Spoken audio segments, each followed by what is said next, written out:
get us started. Welcome to today's webinar sponsored by the High Bar Research Alliance.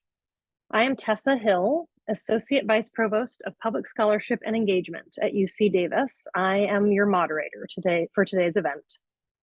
This is the 19th webinar in the High Bar series, designed for researchers, research administrators, and others who are interested in highly integrative, basic, and responsive research.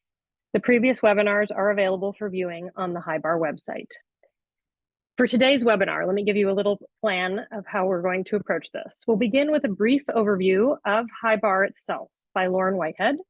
After that, I'll introduce you to our two speakers today, Dr. Rich Carter and Dr. Almisha Campbell. They will share the podium for about 20 minutes with a presentation that they've prepared. We will follow this with a moderated Q&A. Let's get started. I'll hand off now to Lauren Whitehead, Director of the High Bar Research Alliance, who will provide a brief introduction to High Bar. Thank you very much, Tessa. It's a pleasure to be here. Okay, well, it's very nice to have a chance really just to say very few words about High Bar as a way of introducing what I'm very excited about as a topic that feels to me dead center in the world that we would all like to be in and working in. So I'll just talk a little bit about this idea of highly integrative, basic, and responsive research. It's a general term some people find useful to draw attention to a wide variety of really interesting projects like we'll hear about today, or processes for encouraging projects like we'll hear about today. So the idea of High Bar research is that it embraces two really important dualities. So the first of those is that they integrate academic leadership of projects with societal leadership. Often these are separate and they're brought together, and that helps to create cognitive diversity that fuels successful innovation. So that's the first. The second is that these kinds of projects integrate academic purpose with societal purpose. They're integrated, that means they're together. And that helps to create new knowledge while also applying that new knowledge to practical challenges. So there are four really key ideas there, and I'll just emphasize them by putting them in a graphic below. So High Bar research is about combining those ideas. So in other words, we're looking at the intersection of projects that are highly integrative in the way that I've just described, and that are basic and responsive in the way that I've just described. That's the memory aid for High Bar. That's not really important. What is important is the intersection. The notion that there are projects that have all of these attributes which makes them very special. First of all, the fact that it's a relatively narrow definition is purposeful to enable concentration on projects of that type. That's not to say anything against projects that aren't of that type, but these projects can help focus work in ways that have these integrative characteristics that are very valuable. So that's the first thing. The second thing is they're very impactful. So there's just a lot of history that shows that work that has this combination of characteristics, as you'll be hearing about today, can have huge positive impact on society. And because it is a narrow category, there's actually an opportunity to make more of this very powerful work happen. And that's, by the way, where the High Bar Research Alliance comes in. It's got a mission, which is basically to work on High Bar research projects, not that they're new, but to work in them because they've been highly generative in many fields. And I should emphasize fields not just in science and technology. So the ideas we're hearing about are very general. And of course, entrepreneurship is a very general concept.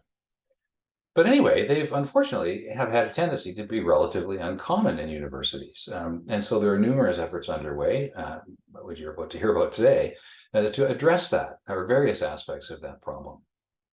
So the HRA itself is just one example of an organization. It's a distributed, organized network of experienced volunteers in these areas who are very different people in very different places, but united in their support of High Bar research projects. So what are we trying to do? The aim is to try to help increase the fraction of High Bar research projects in the university system in partnership with others from about 1 project in 20 today, which is an estimate of what's common, not in all universities, but overall in the university system. And we'd like to help encourage an increase, as you see here, to about 1 project in 5 by 2030, while improving all research. So there's no intention for any kind of research to be diminished in this process, but we would like to elevate work that has this combination of characteristics. And the reason is that will help universities respond more effectively to societal needs while also increasing the overall excellence of their diverse research portfolios. Achieving this requires some adjustments in academic culture, especially encouraging shared decision-making in research projects. It doesn't always come naturally to everyone, and so that's a very important thing to encourage. Now, today, our presentation focuses on a really exciting change initiative, PTI, Promotion and Tenure, Innovation, and Entrepreneurship.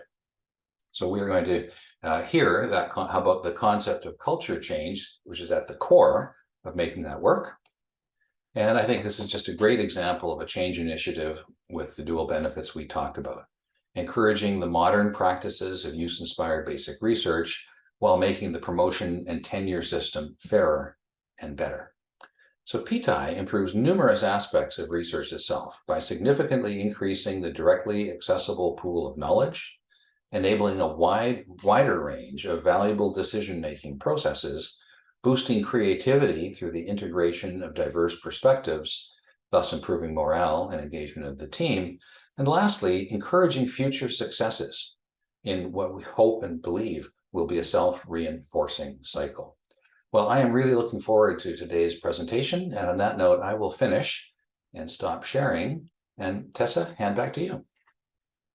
Thank you so much, Dr. Whitehead.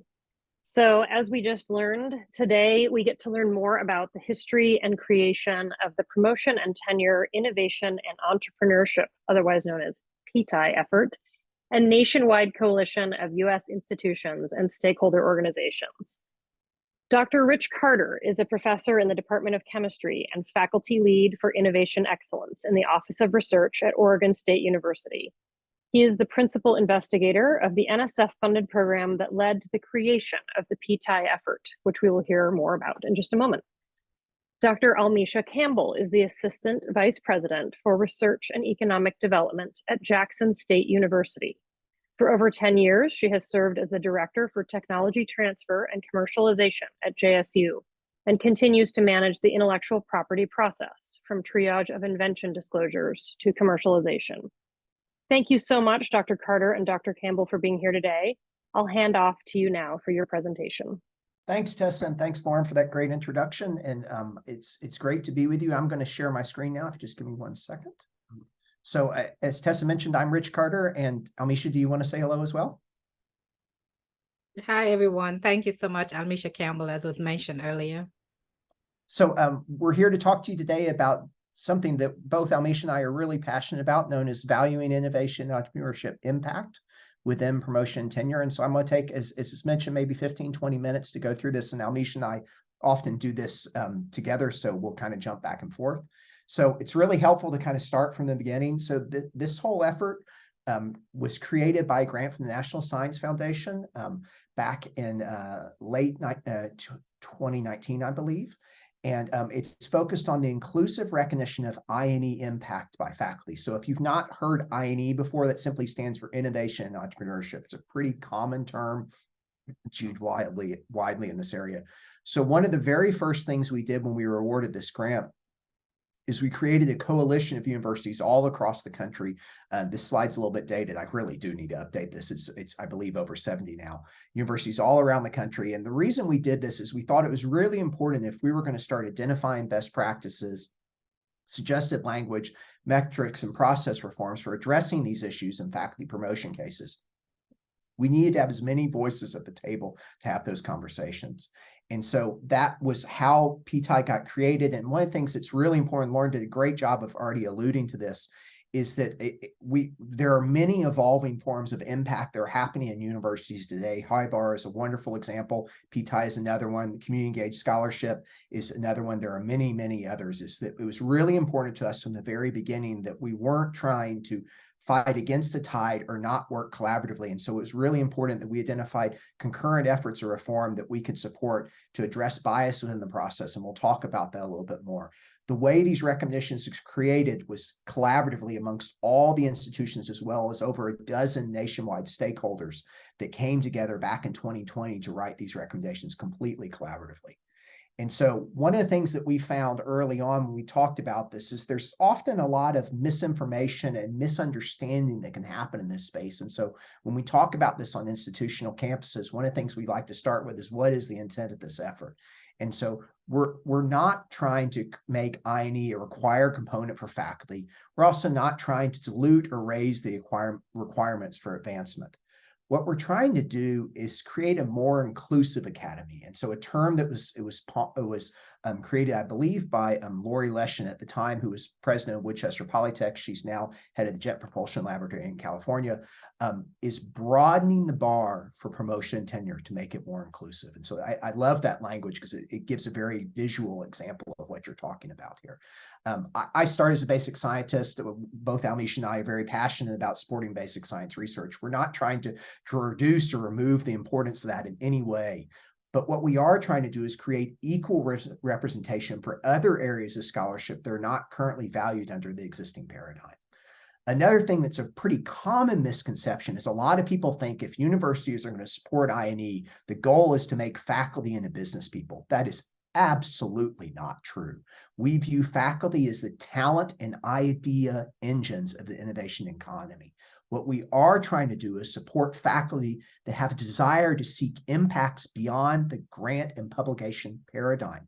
And many of you on this call probably are involved in faculty recruitment on your own campuses. And I would challenge you to find an assistant professor that you have hired or you interview, frankly, that doesn't have an altruistic goal that is motivating their day-to-day decisions. I think all of that generation really is passionate about that. And it's something that we really need to do to help recruit the best faculty to our institutions. Another pretty common misconception is that this is all about money. If you've ever heard Almisha or I talk about this, we don't mention money. And I loved Lauren's use of societal. It's the same term we use to describe the work that we're talking about. This is not a money-making mechanism. In fact, if you look statistically at tech transfer offices across the country, most of them break even or lose money. So why do we do this? This is about an essential component to realizing the institution's mission to society. Now, more than any time in my lifetime, the academic system and the universities are under attack for their value they're bringing to society. And I think this is a wonderful way to reframe that conversation and show that universities continue to be at the cornerstone of our society, providing real tangible value to our constituents. So when we talk about innovation and entrepreneurship, we look at this as something that occurs in all areas of a faculty member's career, not just in research. And so one of the things that came out of our early recommendations is that PTI is focused on value in I&E within all three of those areas. In addition, we embrace a very broad definition of I&E, which is inclusive across the institution and academic disciplines, including the arts and humanities.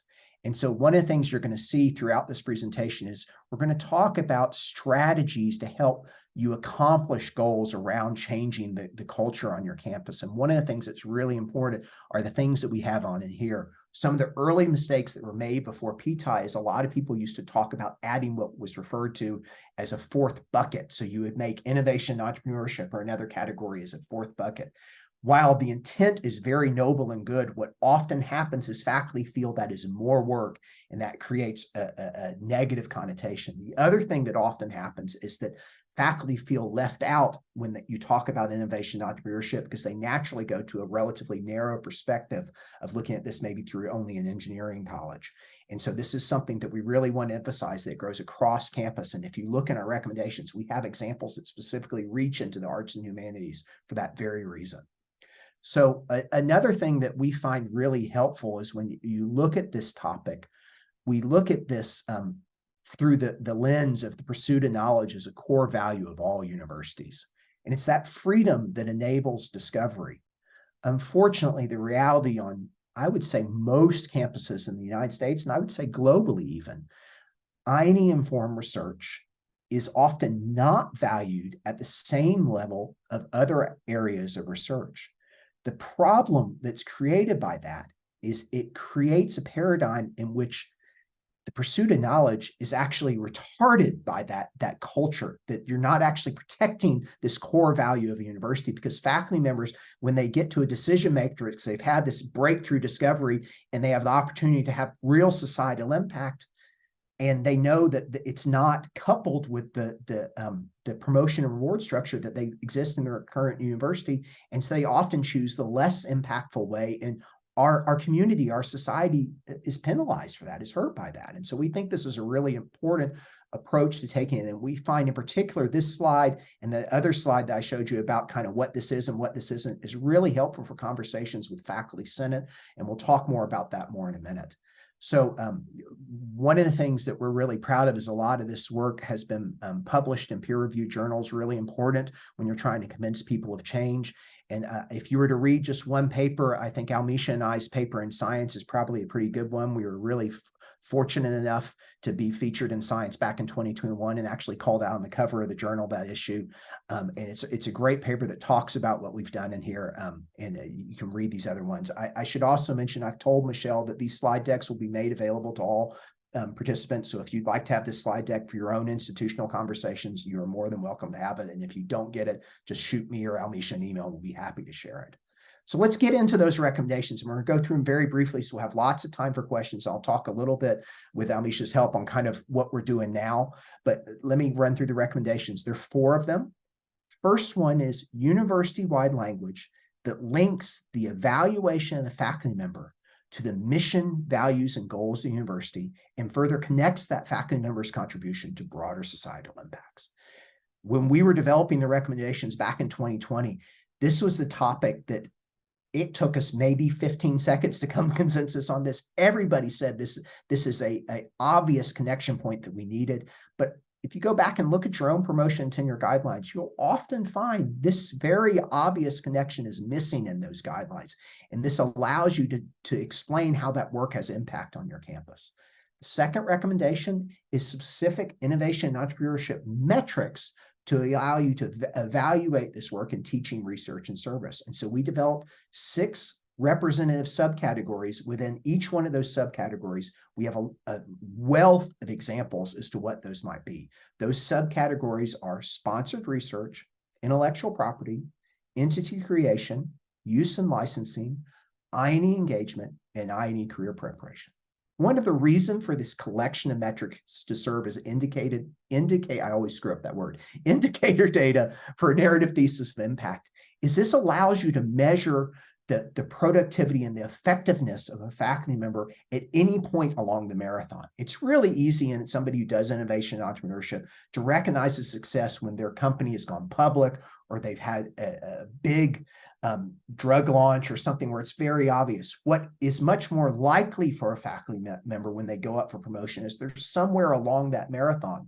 And what we need to be able to do is measure them at mile marker 6 or 7. And these submetrics do that because if a faculty member is just generating intellectual property and none of that's translating to sponsored research or entity creation or training of students or engaging the community, probably not as impactful as a faculty member that generates a little bit of intellectual property, goes and gets a grant from that, trains students using that, engages the community on that, and maybe licenses that to a company or creates their own entity. And so you can see how that progress can be mapped at any point along that.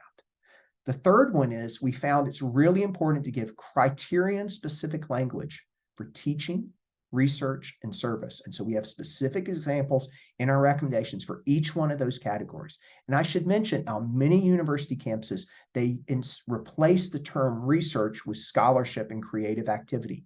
We are simply using research because it fits in the bubble a lot easier than that, but we are meaning the same thing there. And so if you have a scholarship and creative activity, that's what we're referring to with research.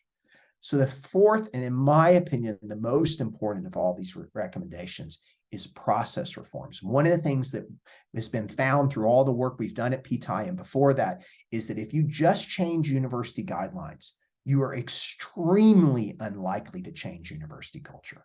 The only way you can affect that culture reform where this sort of work truly is valued the same as everything else is you have to address the practices and working mechanisms of the university PNT process. And that work also needs to be aligned with other areas of change and promotion and advancement. And so to kind of summarize these down, you can see the 4 core recommendations here. And the reason that we want to put up this slide is I want you to notice something that's very deliberate and very intentional. Of those 4 recommendations, only 2 of them, recommendations 2 and 3, specifically mention innovation and entrepreneurship. The reason we do this is because now we have created what we refer to as a superstructure for reform of any area of faculty impact, in which all they need to do is identify the metrics they want to be evaluated on and the criterion-specific language for teaching, research, and service. Because if that work is aligned with the university mission, values, and goals, and you have a fair and transparent process, any area of impact can be recognized. This also has an additional benefit that as you're trying to operationalize change on your own university campus, it's easier for a broader cross-section of your institution to see value in this reform, because even if they don't give a rat's behind about innovation and entrepreneurship, almost everybody on your campus cares a great deal about making the process more transparent, making the process more fair, and making the process more inclusive. So as you're going through the arduous steps of reforming your effort on campus, finding ways to bring a larger cross-section of the community together to share a positive impact from that work makes it more likely to be adopted. And we're aware of multiple different movements that are using this same approach to accomplish change on their own campus. And so Michelle and Lauren asked us to talk also about what we're trying to do. And Almisha, do you want to jump in and talk about the action plan and what we did on your campus, or would you like me to do it? How would you like to do this part? Yeah, I would like to add to which, when you talk about the process changes, we've had a lot of dialogue around this with a lot of the participants over the last 4 years. The questions that we got, one of the things, and you alluded to it earlier, was implicit bias. And so these training has to occur with those that are part of the process. Not necessarily just the ones that are going through the process, but the committee members who are making these decisions, because oftentimes it's how they view innovation and entrepreneurship and the level in which they put them. That's some of the training that we talked about having as well with committee members. When we were here at Jackson State University 2 weeks ago, one of the conversations with the committee members that we brought together was that we need to understand how you value innovation and entrepreneurship, and what are some of the processes that we need to go through in order to have that type of training.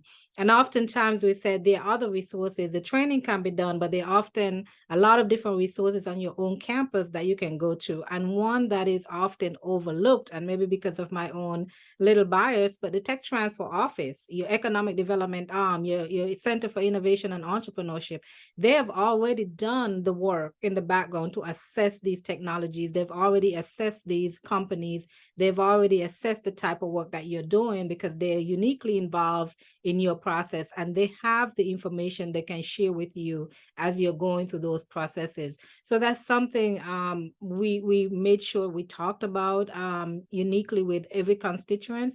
And process changes too, we talked about it as a systems level approach to changing these type of dynamics on your campuses, because if we don't have the buy-in from the provost level, your dean of faculty development, your faculty senate, your department chairs, deans, all those collectively are part of the decision making process that needs to be involved in that cultural change that needs to occur on the various campuses that we're working with. Which mentioned we have over 70 coalition members. We are open to accepting more. If you go to our website, pti.org, you will see the current coalition members. So if you're on this call and your institution is not listed, there's still an opportunity for you to engage. All the materials are there. We're also doing this across different campuses and regions, because what we find is that people have unique challenges on their own campuses. And so we are open to come to your campus and have these type of discussions as well, just with your constituents. I wanted to add that, put that in context, Rich, because I think it's important for them to understand that we've seen a lot of nuances throughout this process, and we have come up with some ways to change some of that dynamic. and to provide support moving forward with the conversation. And before turning it back over to you, Rich, I want to add as well, because I had this conversation with some VPRs this morning, Vice President of Research, and the fact that the federal government that's funding research is also considering adding some of these conversations in the solicitations. For example, making sure that researchers are getting some incentivized, for participating in innovation and entrepreneurship.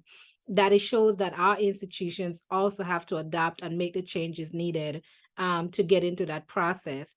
Not only that, but I think for me, the reason why I got involved with it is because it's one of the best ways to incentivize our faculty.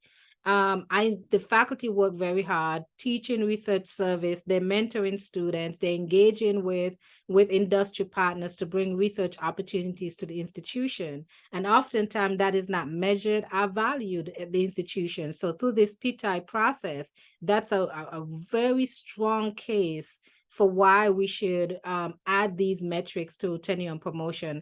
And even the metrics that were recommended, we're not saying that all of it has to be implemented at your institution. It's whatever works for your institutions. And even if you have to add other metrics, that's fine as well. What we're asking for you to find a way through this method to incentivize faculty for the work they're doing in innovation and entrepreneurship.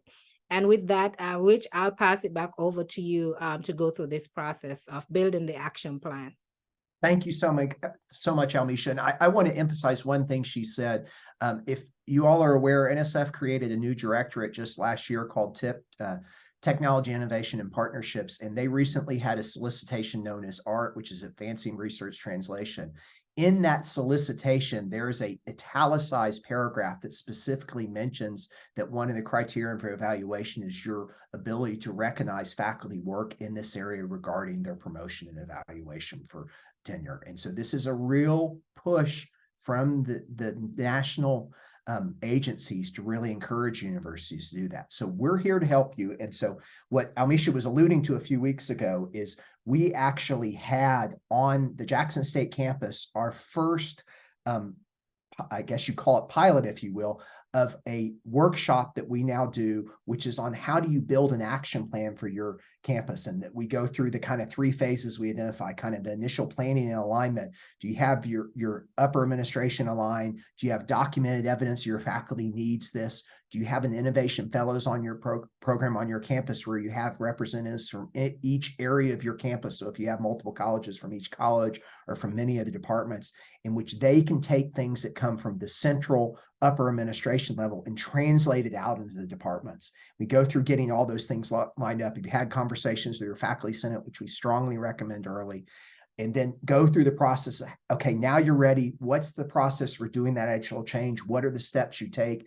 And most importantly, once you've pushed that change through and adopted those changes on your campuses, how do you follow through on that culture change? And so PTI, like this action plan, is, I'm not wanting to advance here, is evolve. And so our phase 2 efforts now is going to be focused really in 5 areas. The first one is training on PTI. So exactly what Almisha alluded to, we are here to visit your campus, to come talk to you about this work, provide training for your faculty, provide training for your administrators, and help change the conversation on campus. We are also looking for institutions that are interested in being a pilot for the process reforms, or campuses that have adopted, like Jackson State, like Oregon State, and many of our PTI member campuses, case studies so we can show folks how this reform has worked on this campus. We also think that it's really important to encourage I&E scholarship. It's something that is often struggles. And what I mean by that is, how do you do research on faculty doing innovation and entrepreneurship? So we need to get documented data to support that work. And finally, again, aligning with other areas of reform. And if any of you are interested, please reach out to Almisha and I will be happy to talk about it. And if you're wondering how to reach out to us, there are our email addresses, and we'd be happy to answer any questions. And thank you so much for taking the time out of your very busy schedule to join us today. And I will stop sharing here and be happy to answer any questions. Thank you so much for giving you the Zoom clapping, both of you. And actually, we have lovely questions being entered in the Q&A. So people have made the life of the moderator very easy here. So I'm going to start giving you some questions to answer. The first is, what are your recommendations to move from the rewritten campus-wide guidelines into the lower decision-making levels, like department committees and deans, or I'll just add in also department chairs, who do not or may not believe in updating the guidelines this way, and as a result, stick to the old systems, regardless of what the official policy states. So I like this question because it really gets at something we were talking about before the webinar started, which is that need for both policy change and culture change at multiple levels. So can the two of you address that a little bit? Amisha, do you mind if I go first on that and then hand it off to you? So this is whoever asked this question, great question, very insightful.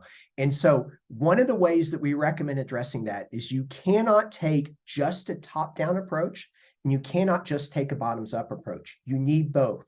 And so what we have, and we can also provide to anybody who would like it, is we have developed a survey that can be used on your own campus to document the need for this amongst your faculty. Because if your faculty don't want this, you're pushing rocks uphill, frankly. And so I suspect they do, but that documented evidence, and to whoever this question came from, one of the real challenges you will find is that mid-level administrator, that department chair, that college dean that has what I like to refer to as selective amnesia about the promotion and tenure process, that they remember it one way and they don't remember how incredibly stressful it is for their own faculty now. And they do not think that the faculty member would often withhold sharing information with their supervisor.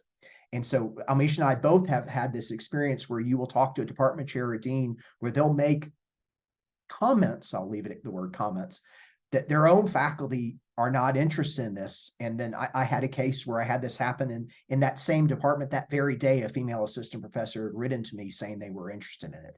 And so how do you have those conversations? Confronting them is a terrible strategy.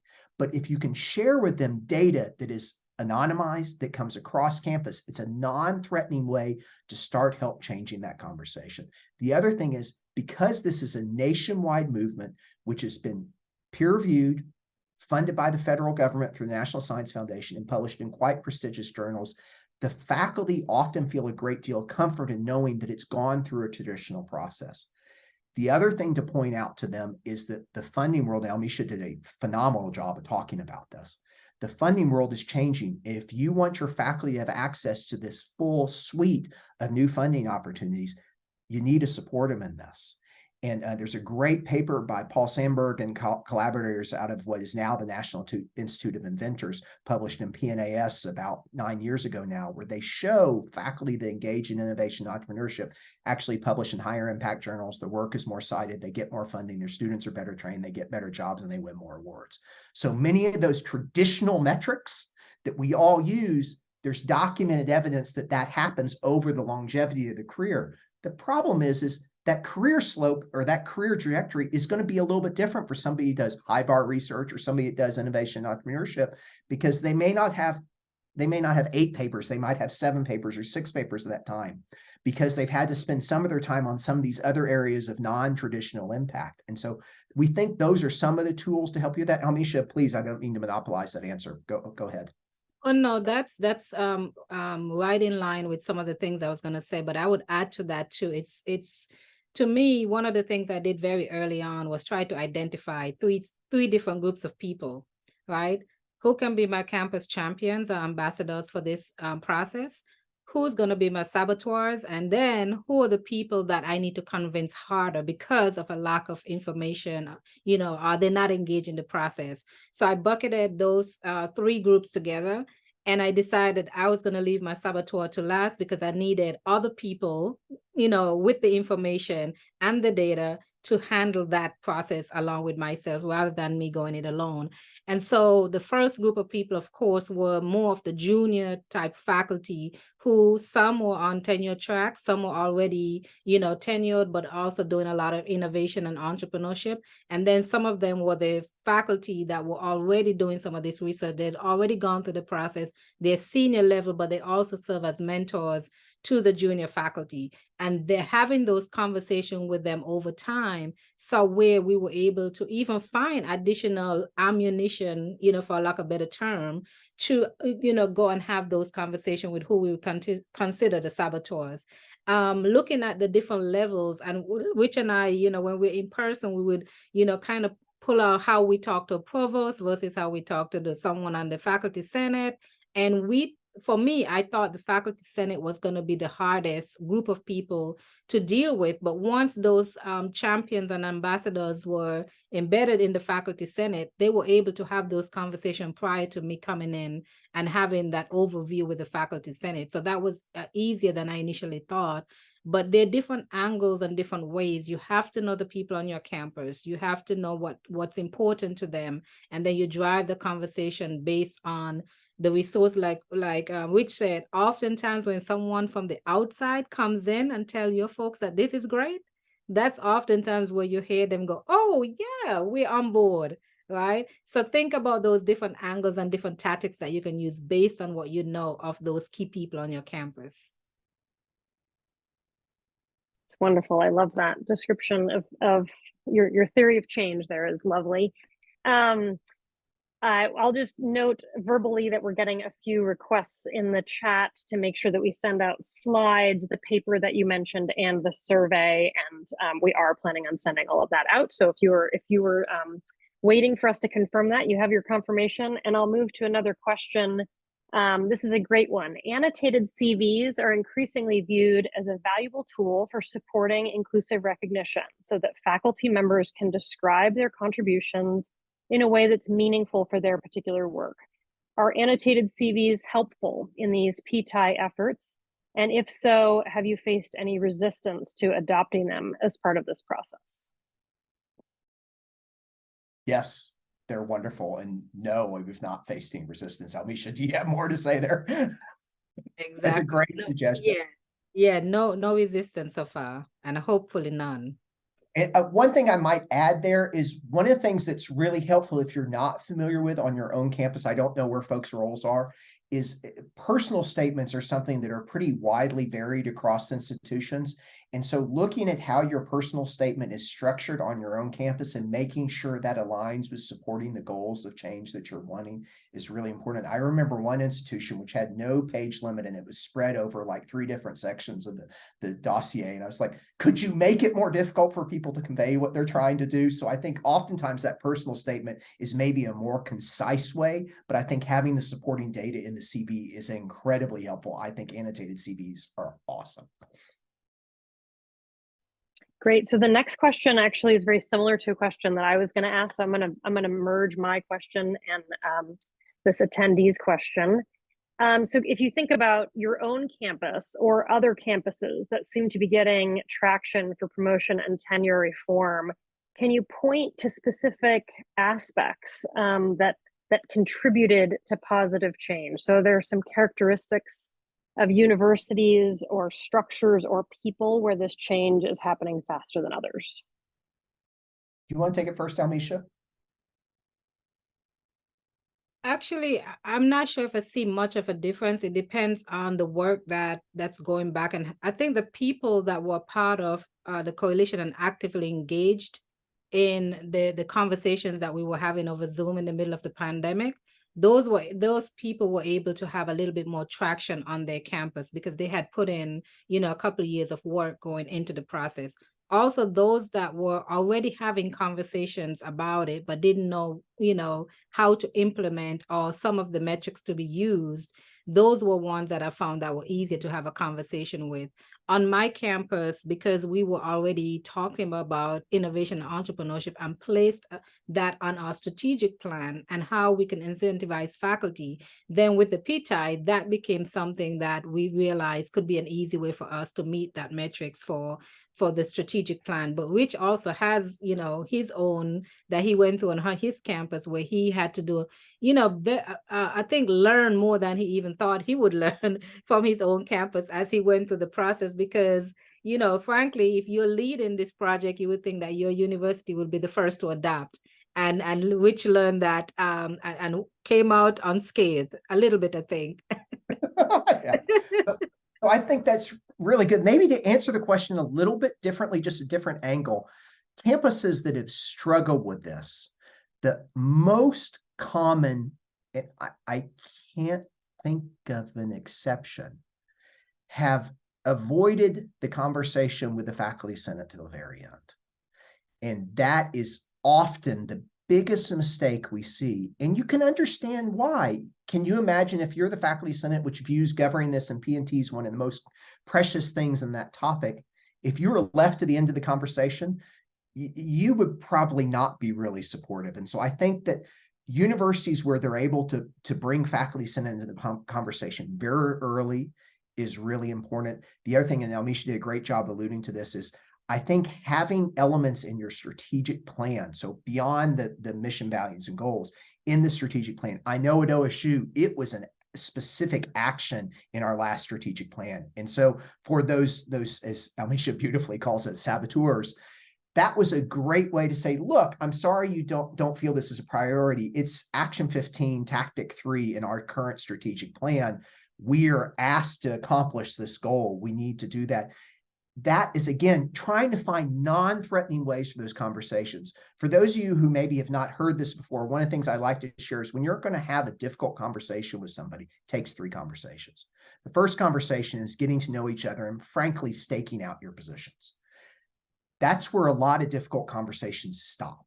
That is a terrible strategy. You need to go back and have a second conversation, which sadly often only is more of that kind of remembering what happened in the first conversation. But what you'll find is by the time you get to that third conversation, folks start to realize you're committed to this topic and will start to evolve and change their views and be much more collaborative. So when you have that difficult conversation with somebody, don't just throw up your hands and give up. Hear them, listen to them, try to respond to their points in a positive, constructive, collaborative way, but then go back to them and ask for more feedback and continue that conversation. And I've had people that I'm not joking, actually cried on a Zoom call or in a conversation that a couple of cycles later were then supporters. And so you really do have to stick with it and be willing to do this. This is truly the third rail of academics. This is probably the most difficult area of reform to accomplish on campus. Promotion and tenure is things nobody wants to change, but we have to address that change now for the academy and for our universities. Wonderful. I'm going to throw in one of my questions here because you just, Almisha sort of alluded to it. And so I want to pull on that thread a little bit. Can you tell us about the power of working as a network? So I'm just sort of making the observation that HighBar is a network and the PTI effort is a network. And I have experience within the University of California system working with those 10 campuses as a network to support community engaged scholarship. And so just sort of reflecting and making the observations that networks seem to be important here. Can one of the two of you or both of you tell us a little bit about how networking with other universities nationally moved this forward? Oh my God, yes. I mean, just so yes. And I mean, she said it great. When you're having a conversation as a single institution, sorry, my computer suddenly went nuts over there. When you're having that conversation with this single institution, it's really difficult because people have this fear of being first. But when you bring in a network, when you bring in a coalition, the fear of missing out actually kicks in. And now you have this wonderful network where you can point to, 6 of the 10 UC campuses are members of the PTI coalition. Majority of what used to be called the Pac-12 was a member of the coalition. There's institutions all over the country that are part of this coalition. That makes it easier to have that conversation because you don't look like the lone crazy Don Quixote on campus. You're coming to, and Almisha brilliantly articulated this, when you come to a campus and you bring an expert, which is often just another person from another campus, that provides credibility to the concept. So I think the network approach is really helpful. And in fact, I don't know, Tessa, if you're aware of this, we worked extremely closely with the UC Board of Regents and with Michael Brown, who's the UC System Provost. to implement these changes on the UC campus, because we were very aware that as the UC system goes, so does the rest of the country. And so we use that. And that's one of the things I hope that you take away from this conference is you're not, or this presentation, you're not alone. You have a network of 70 schools, 12 national stakeholder organizations, and great people like folks at HighBar as well that are all here to support you and back you up. And you have the federal government that is also supporting this. You have a lot of momentum on your side, and it makes those conversations with people that are naturally resistant to change just a little bit easier because you don't have to be the sole voice. Great. Do you see differences between how public and private universities are approaching this change? You're muted, Rich. No, sorry. Yes, absolutely. The reality is not all private institutions have as much of a societal focus, and that no criticism of that. And so I think in institutions where they have a non-societal focus in their mission, values, and goals, that change is more difficult. I just think that's a practical reality. Doesn't mean that we don't have private institutions that are a part of this, but I think that there is a connection to society and the community that comes from being a public institution. Yeah, and I would add to that, one of the things that I'm seeing to or hearing from some of the coalition members is now they're engaging their boards of regions, so to get a board of regents to say, hey, we're buying into this, is very strong, because now they can use the system to say everyone within the system need to think about, innovation and entrepreneurship as part of the promotion and tenure process. And that was something that initially I didn't consider. I think Rich considered that, but I didn't even think of going to my board. We had one of our sessions we had in Irvine, California, and we had someone said, hey, look at me, I'm on the board of a community college. I'm going to implement this right away, right? And so that was eye-opening. It was also eye-opening to see industry people come to the table and want to learn about what we're doing.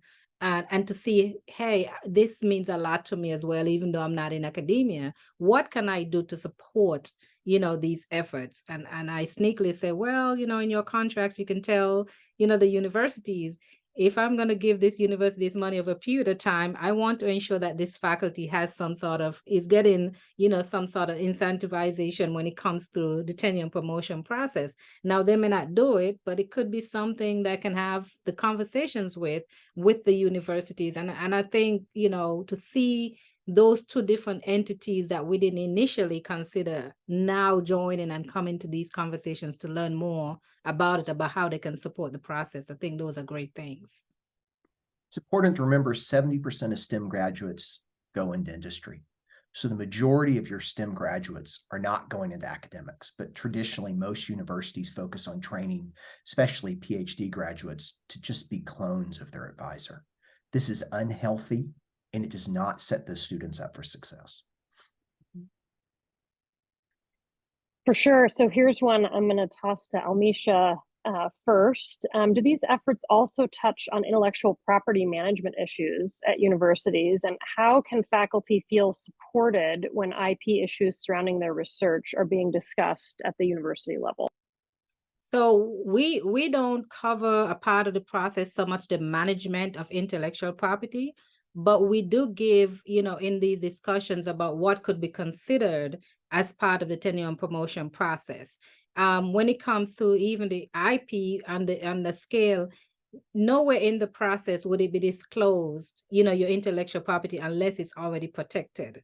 So the disclosure is done, all that process is taken care of. And if you have an IP office handling that, the only thing that would come out of your IP office is if you as a faculty member request, and I would, if I'm on the tenure and promotion process, I would get a copy of my assessment that was done. I would get a copy of what was done on my marketing valuation to show how this is valued in terms of, even though we're not talking about dollars and cents, but what is the need for this in the marketplace? And how many lives will this impact? How many jobs will be created? Those type of societal impact, I would want that documented that I can share in my dossier when I'm going up for the tenure and promotion process. So I think the management side of IP is separate to what we're, talking about in this process, because each institution, manage the IP process separate, differently. But all of us have to follow the Bayh-Dole Act and how we take care of intellectual property coming out of the universities. I hope that answers your question. Can I add just one thing to that? One of the common points of apprehension that you will find amongst traditional faculty is around the intellectual property space. And they often feel that this is restricting the disclosure of the work. Two things, that's not true. The second thing is, once a patent does undergo an embargo for 18 months, after that, it is published in its entirety, free access to the entire world. So if you're talking about providing access to discoveries, a patent is actually a green top level version of that. And so it's really helpful to remind folks of that. And patents are cited, patents can be evaluated. You can look for how impactful they are. And something that has happened to us relatively recent, that's another common pushback you get, is that people have this ill-informed perception that most patents are iterative and not transformational, and that this is not worth evaluating. Respectfully, most publications are iterative and not transformational. There's a subset of publications and a subset of patents that move the needle. It is absurd to assume that just because it's a patent that it's not potentially as impactful as a publication. Okay, just to mix things up here a little bit, I'm going to merge two questions into one, and it's going to be our final question before we do sort of a wrap up. So I'm going to ask that the two of you both answer this question, and you have to answer it very short. So this is like a lightning round. You got to do it in like one sentence or something like that. Okay, you ready? Okay, so knowing what you now know about this effort, if you had the opportunity to do it over again, is there anything you'd do differently? That's the first question. And second thing is, what has surprised you about this work? Almisha, I'll go to you first. Let me see. What would I do differently? I think what I would do differently is probably bring more people on board of the coalition, meaning instead of me being the only active person from my institution, a part of the coalition, I would have brought on, several people so that we are all working together, part of the coalition, and then on the campus having our own subcommittee on the campus working together. And then part two is what's something that I learned. I think what surprised you? I think what surprised me is how many people want to have this, who want to engage and just needed a group to work with, or needed some ideas of how to start the process. Lovely. Okay, Rich. What surprised me, this grant was supposed to be to run a conference 4 years ago. So the level of interest and enthusiasm around this has floored me. We have clearly got a tiger by its tail. What would I do differently? I'm not a big person at looking at what went wrong. I think that I'm also an entrepreneur. You learn from your failures. That's what makes you better. And what often separates people from being successful and not is the fact that you learn from your failures and that you learn from that. So I think that every misstep that we had, and sure, God, we've had tons of them, I think that provided us stories to share with the community. I think sometimes when you fail and communicate that out, it helps to make people, things don't go smoothly. Almisha talked about this. We had our own challenges as an organization. It ultimately went through, everything went fine. But I'd be lying if it didn't say we hit roadblocks too. That's the nature of this. And if we can't share those stories out with folks and tell them what went wrong, I think that's really helpful. And again, we had, to give you an example, on our own campus, we had faculty that were administrators that were surprisingly resistant to this, that we had spent a lot of time working with, that we didn't expect from places that we didn't see. Wonderful. Okay, we have a few minutes just for each of you to give us a few parting words, maybe some a summary of your thoughts or some message of inspiration for those of us listening in. And I'll go to Rich first, and let Almisha have the last words. Thank you all for taking the time. This is a subject that I think Almisha and I share a tremendous passion about, and I've developed many great friendships, including several people on this call, from this. What I hope that you all take away is that you're not alone. This is a situation where you have a tremendous support structure at your fingertips. And I also think we are at a moment in time in which there has been never a focus like this before. If you look at the support from the federal government and the focus at state and federal agencies in this area, I've never seen it. They created the first directorate in NSF in 34 years to address this problem. The CHIPS and Science Act and the Inflation Reduction Act have put more money towards addressing topics like this than we have seen since the space race, so 60 years. The final point I will share, and Almisha's heard me say this many times, I suspect everybody on this call wants their university to be ranked higher than it is today. If your approach to doing that is to look at the aspirational peers and copy what you're doing, that is a very ill-advised decision. They have more money and they're ahead of you. If you want to make your university unique and successful in the 21st century and appeal to the 70% of high school students and the 60% of college-age freshmen that want to start a business at some point in their career, you need to think differently. And this is a way to demonstrate the relevance to society and attract the demographics to your university that you want. High school enrollment peaks, or graduation peaks next year. In many states, it's already peaked. Oregon will lose 7% of its high school graduates over the next 6 years, the number of students graduating. That means there's a smaller pool of people wanting to go to all of our institutions. If you want to recruit the best and brightest, this is where you need to be. And we're here to help you. Yeah, Wonderful, I think- Almisha. Yeah, I'm going to end my closing remarks by answering one of the questions in the chat, because we get this a lot. And it's a question about, are we asking universities to do too much since they're already doing research, teaching, athletics, etc. PTI does not penalize anyone who is not engaging in innovation and entrepreneurship. What it is doing is asking for them, those that engage in that process, to be rewarded through the tenure and promotion process. That's why Rich mentioned earlier that the innovation and entrepreneurship is within the research bucket, because that's what we're asked to do now. And Rich mentioned this about what's happening in the NSF TIP Directorate. It's all about research translation. So that's innovation and entrepreneurship. The CHIPS and Science Act that was passed last year, there's a provision in the section 12. Let me stop. I should know the provision because I helped draft it, but that provision in there is all about tech transfer, innovation, and entrepreneurship. And if you look at that provision, that's what it's asking for. And that's why the NSF developed the TIP Directorate and also the programs of the NSF engines about the youth-inspired research, about the NSF Accelerating Program. There are a number of initiatives that are part of that I'm also a PI on a number of those projects from NSF as well as the National Institutes of Health to move innovation and entrepreneurship from the lab to the market. So those things are already occurring. So it's not adding anything to the work of faculty. It's just rewarding those who are engaged in it. So no punishment at all, no additional work that we are asking, faculty to do. So I just want to make that clear, because that comes up very often.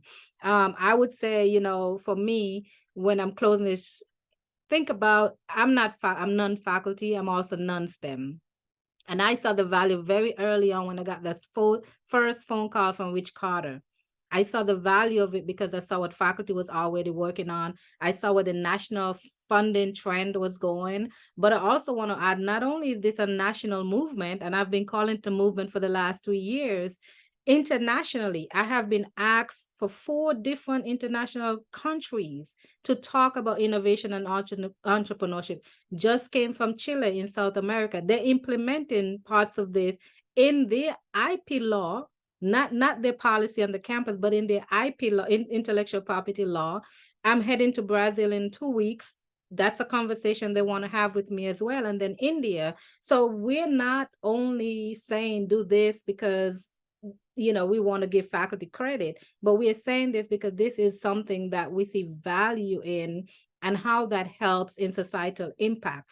So I want to encourage everyone who is on the call, look at it, look at the documents that you're going to receive from this organization. Look also at the website pti.org. Look at the work that's already taking place, not just for the current faculty, but think about your postdocs who one day may become faculty in the labs and how we want them to be able to get credit for some of the great work that they're doing. And we're seeing how in the pandemic, how the COVID-19 vaccines were developed in university labs and what an impact that had for us to get out of the pandemic, even though it was a really tough time for this country and for the world.